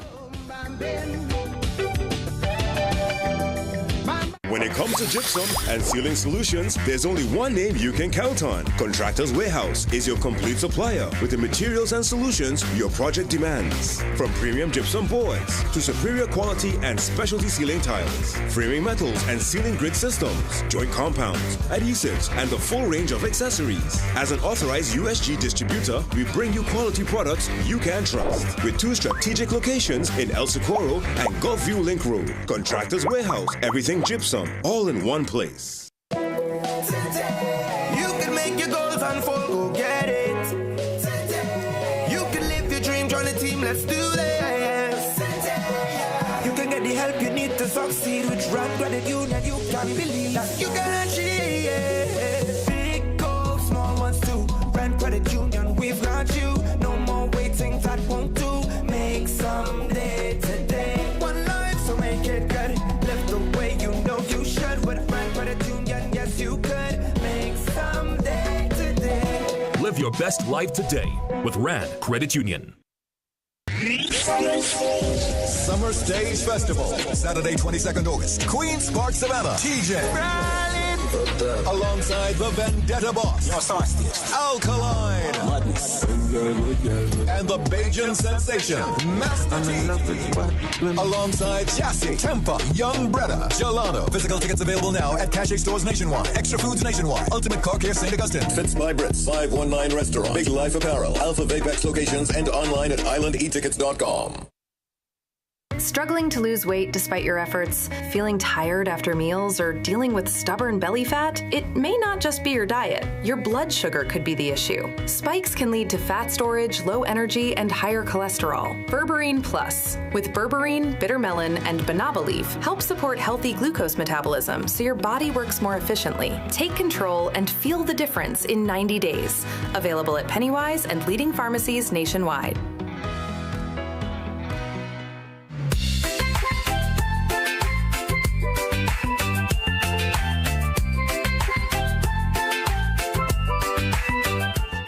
It's your CPL breakfast show that look into the CPL action of the weekend. Well, clearly we're going to recap some of the weekend's action and get ready for the week. With me, Peter Miller, Head of International Communications at CPL. Pete, good morning to you. Great to have you on, and we look forward to, well, some commentary. We'll recap last weekend and we look forward to the week ahead. Great to see you, Pete. Welcome. Thank you very much for having me, as ever. Well, I'm seeing some big games over the weekend. Let's start firstly with the Barbados win over St. Lucia, winning by 9 runs. Just your take on the game itself, the turnout, that particular momentum. Yeah, I think the turnout's great. I think what I will say about the stadium here in St. Lucia and the fans here in St. Lucia, just absolutely fantastic. The atmosphere at the stadium is always great. The Johnson Charles stand, I think it says a lot about cricket fans in the Caribbean. In the UK, the first stands to fill up would be the ones right behind the bowler's arm where you see the cricket the best. In the Caribbean, it's where the party is going to be the best. That's what fills up first, and that's the case with the Johnson Charles stand. It was just absolutely pumping again last night. Not the result that the home fans were looking for, but I think the Tridents are looking really, really good this year. Very, very strong team, and I think they're going to be well led by Chris Green, who's a good guy who knows how to bring the best out of people. Excellent. Do people get the opportunity to drive to the grounds and park? Because I recall going to that stand, going to the grounds, then I had to literally walk from the Harbour Club to the stadium. Nice little walk in a nice community. I mean, that's the kind of interest and that's the kind of momentum. When St. Lucia then to the cricket, people come out in the numbers. Absolutely. I question the question there, Jason, would be how early you're happy to get there. Because the earlier you get there, the closer you get to park at the stadium, right? Yes. If you want to turn up 10 minutes into the game, you might have a little bit of a walk. But yeah, I mean, people make it down there. There's places to park along the road. I, fortunately, or unfortunately, depending on how you see it, arrive so early and leave so late that the problem of getting in and out of cricket stadium is not one I have to worry about very often. But it's busy. You know, I'm happy to see cricket back at Sabina Park in Jamaica. Listen to me, iconic venue, great turnout, and Jamaica getting a win over the weekend to the, well, I mean, TKR, who have been firing on all cylinders, basically, you know, not going over the line, and a big win for Jamaica. Your take on Saturday's game? Saturday was unbelievable. Sabina Park, when it gets a good turnout like that, has such an amazing atmosphere, always a good pitch, always got lots of runs in it. And it's funny, we've had 2 games that have finished off the last ball so far this season, both of which have involved Jamaica, and some really, really close finishes. But everyone at CPL after that game last night, despite the fact it was one with 8 balls to go, 5 wickets, that's the one we're all talking about as being a really special game and just really exciting. And again, I say this all the time, every time I talk about CPL, because the fans are there making you feel like it's special. If no one's in the crowd, then none of this matters. And that's why we work so hard to make it such a compelling proposition for people to come out and watch. And that's what makes it special. So, yeah, fantastic to have a great turnout. Fantastic to have cricket back in Sabina Park. I was so pleased to be there for the first game. Kingston's one of my favourite places to visit. If you've not been, you should go. Such a great vibe, such a great cultural city. So to have that there and to have fantastic cricket as well. And I think for the tournament, for, you know, again, as people ask me who my favourite CPL team, I always ask them, it's like asking me to choose between my children. They're all my favourites, right? So, but for the tournament itself, I think having Jamaica win and all of the teams have points on the board is really important to us. So I think it's going to be close this year. I don't think any one team's going to run away from it. Cricket isn't played on paper. It's played by who's in the best form. And I'm really looking forward to Jamaica kicking on in their final home game and then for the rest of the tournament. Yeah, really happy to see cricket back in Sabina, CPL back in Sabina with the Jamaica Kingsmen. And the strange thing is, you know, TKR was at full strength. You know, Polly was back, Purandi, the full team, but Jamaica were able to get over the line and at least get their tournament started Let's go to yesterday's game. I recognize some rain would have affected play, but there was still a result. St. Lucia winning by 3 wickets based on the, what they call it, the DLS is what they call it, right? Duckworth, Lewis, Stern are the 3 mathematicians that came up with that particular algorithm. It's definitely not a conversation for this early in the morning, Jason. But I always think of DLS like I think about aeroplanes. I have no idea how it works, but I've got every faith that it does. And that's pretty much what I think we need to do as cricket fans. We just need to put some faith in it. But yeah, another very good game. I thought St. Lucia were going to get there. I genuinely did. And then I think Barbados bowled really well at the end to make it tight and they just left themselves a little bit too much. It was 30 off the last over. But Matthew Ford was still there hitting 4s and 6s towards the end to try and get it up and over the line. So yeah, another really good game. I think the cricket being good massively helps in terms of CPL generating some excitement, and having close matches is really important. But yeah, I think I think other teams after the first 2 games should be a little worried about that Barbados team. They look really strong for me. Yeah, they're looking good, and they're getting into their rhythm. Peter, how are we looking for this week in terms of games, marquee games? Give us timings, location. We're looking forward. Yeah, absolutely. Well, day off today, which I think everyone is quite pleased with. I know there's a few people that are getting to go on a boat trip here in St. Lucia, which they're very excited about. But we've got the last of the Jamaica games taking place, which will be 8 p.m. Eastern Caribbean time on Tuesday. That's against the Patriots. And then the big game here in St. Lucia with such a large Guyanese diaspora population is going to be St. Lucia versus the Guyana Amazon Warriors on Wednesday. Then we move on to Antigua, and we'll have games in Antigua, with the first one of those being the Antigua and Barbuda Falcons taking on the St. Kitts and Nevis Patriots. So lots of cricket to come, 39 matches this year. And then, of course, there's the WCPL to come after that as well. So lots and lots of cricket for people to enjoy. And I hope this excitement continues. And I'm hoping I sound a little bit less croaky next time I speak to you, Jason. It's been a long few weeks. I could even imagine. Lots of pace, lots of pace. Walk me through the fan interactions and some of the promotions that are going on. How's that been thus far? Yeah, our sponsors are always really great with fans. There's loads of giveaways and all that kind of stuff. We're doing, once again, we're doing a steps challenge this year to try and get people going and be active, getting about and walking. So if you turn up with your app showing that you're doing the steps, you can get a free prize, a visor or a little bag for you to have when you go out walking. We've got the light show that we're doing, which is your mobile phone becomes part of the action when a song plays, and it will do a light show across the stadium. We've got some really cool stuff where you put yourself up on the big screen with your phone. These are all activations and things that happen all around the world, in North America, the UK, everywhere else. And we're trying to bring those to the Caribbean and make the fans feel as involved and as a part of the action as possible. So that's really important to us. Putting on great cricket is one thing, but you've got choices on how you want to spend your money, and we need to make it so that the thing that you want to spend your money on to come is the CPL. And it's our job as the people that are involved in marketing the tournament to explain to you why that's something you should do. And we don't take that lightly, and we work on it every single year. So hopefully if you do come to a CPL game, it feels like a really special experience. You're made to feel welcome, you're made to feel involved, and the entertainment that we put on and off the field is fantastic. You know, that's what sports entertainment is about. I recall the first time going to see an NBA game, and so much that was happening off the court had me engaged as much as what was happening on the court. And to me, that's the CPL model. It's action on the pitch, and even when there's no action going on, so much happening in the stands and the activity. It's able to capture the culture and the majesty and the magic that is Caribbean, and the way we party and enjoy ourselves. So again, Pete, we on to something tremendous. I'll give you a chance to rest up, my friend. Enjoy your day off, and we'll link up soon for more of Thank you very much. That's right. For more of the CPL, our CPL show. So we get ready for some highlights. That's right. We actually have a replay today from Amias from 1 o'clock. So that's important. Thanks for that reminder there, Nikisha. So the game from last evening, as Tuva would have promised, we're going to show these games the day after. So that replay is happening at 1 p.m. We take the pause and we come back to wrap things up officially. See you soon.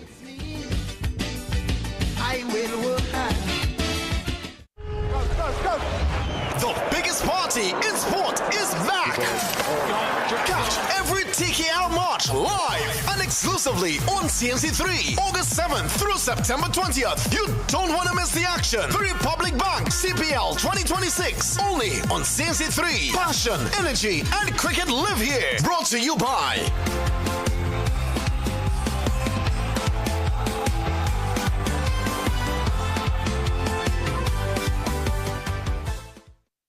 At Extra Foods, we care for you. That's why we offer you the widest variety at the best prices. Clean, spacious surroundings. Friendly professional service because we care. And remember, we're the home of Plenty for 20 savings, giveaways and samplings. Plus, we're open all day Sunday just for you.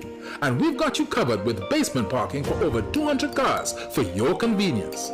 Because our customers are our priority. Let us care for you.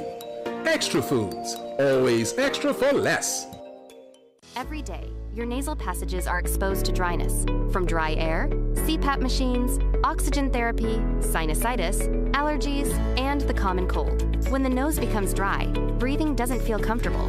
It feels irritated, tight, and blocked. Introducing Nasogel Spray, a gentle nasal spray designed to help restore moisture where you need it most. Its hydrating formula helps soothe and relieve dryness inside the nasal passages, supporting more comfortable breathing. Nasogel Spray, so you can breathe better every day. Available at pharmacies nationwide. You can tell from the crowd who's up next. It's Trinray's star player, whose world-class stats put him in a league of his own. Trinray's risen to become a true force to be reckoned with. With an unbeaten Carry A rating, they boast a strong solvency and A-class service. Ladies and gentlemen, you're witnessing Trinray's financial and technical strength at its best. Trinray, premier insurance coverage for less. God spare, I'm back for more tomorrow. Until then, have a great one, TNT. Hold it back.